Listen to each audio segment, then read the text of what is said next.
Welcome back friend. आज हम बात करेंगे इंजेक्शन एट्राक्विरियम या फिर एट्रासिल 100 mg का।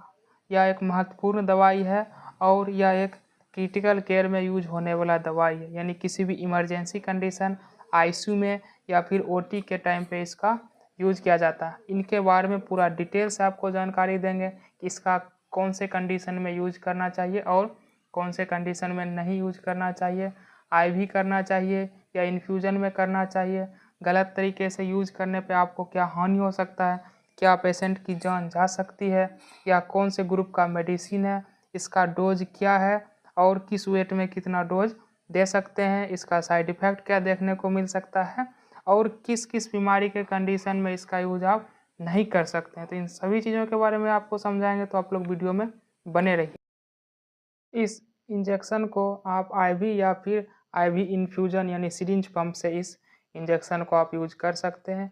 ये 10 ml का एक एम्प्यूल आता है जिसमें 100 mg पावर होता है, यानी ईच ml यानी 1 ml में 10 mg इसमें पावर होता है और इसको सिरिंज पंप से आप यूज कर सकते हैं। इसका स्टोर आप फ्रिज में रख सकते हैं क्योंकि ये 2 से 8 डिग्री के टेम्परेचर पे रहता है और इसमें कंपोजिशन के रूप में एट्राक्विरम बेसिलेट को मिलाया गया है। अब हम बात करते हैं कि डॉक्टर इसको कौन सी कंडीशन में यूज करते हैं।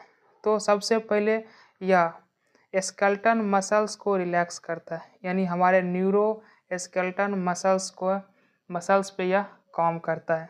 यदि कोई भी व्यक्ति को बेहोश करना हो या उसके मसल्स को रिलैक्स करना हो तो उस कंडीशन में ये एनेस्थेटिक के द्वारा दिया जाता है।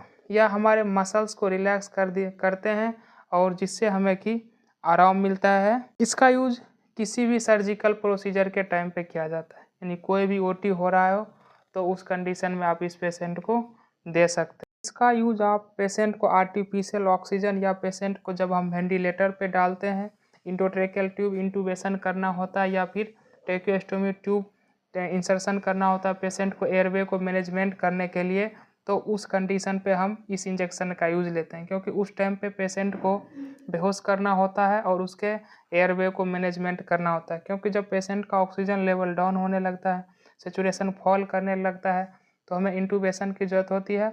उस टाइम पे भी आप एट्रा का यूज कर सकते हैं। यह न्यूरोमस्कुलर ब्लॉकर ग्रुप का मेडिसिन है।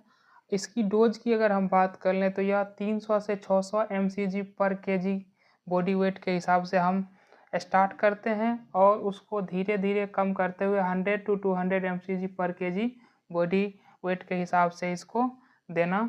इसकी साइड इफ़ेक्ट की बात करें तो जब हम इस इंजेक्शन को कंटिन्यू चला रहे होते हैं तो उस टाइम पर बीपी कम हो सकता है क्योंकि पेशेंट का बॉडी रिलैक्स रहता है, पेशेंट इंटूबेट रहता है, पेशेंट वेंटिलेटर पर रहता है, तो उसका बीपी कम होने का चांस है। हार्ट रेट स्लो हो सकता है क्योंकि ये हमारे बॉडी को रिलैक्स रखता है, तो हमारा हार्ट रेट धीरे धीरे कम होने लगता है।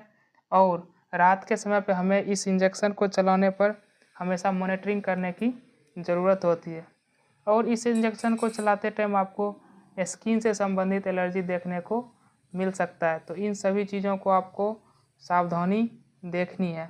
अब हम बात करते हैं कि इस इंजेक्शन को कौन से पेशेंट या कौन से बीमारी में यूज नहीं कर सकते हैं।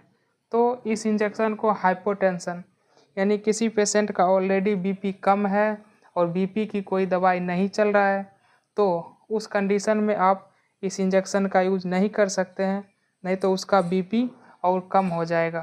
स्लो हार्ट रेट के कंडीशन में भी इसका यूज आप नहीं कर सकते। यदि कोई पेशेंट ओल्ड एजेज है, 60 टू एबव एज है, तो उसका हार्ट रेट स्लो रहता है, तो उस कंडीशन में हमें बिना मॉनिटरिंग का इस दवाई को यूज नहीं कर सकते। डिलीवरी के टाइम पर भी किसी भी प्रेगनेंसी महिला में यह यूज नहीं लिया जा सकता है और रिस्पायरेटरी फेल्योर वाले पेशेंट को भी यह दवाई नहीं देते हैं, जैसे कि LRTI का हो गया पेशेंट, COPD का हो गया पेशेंट, URTI का हो गया पेशेंट, अस्थमा का पेशेंट हो गया। इसमें बिना डॉक्टर की सलाह से इस इंजेक्शन का यूज आप नहीं कर सकते हैं। इसकी प्राइस की बात कर लें तो यह 190 से 200 रुपया में आपको किसी भी मेडिकल स्टोर पे मिल जाएगा, लेकिन बिना डॉक्टर के एडवाइस से यह इंजेक्शन आपको नहीं मिलेगा।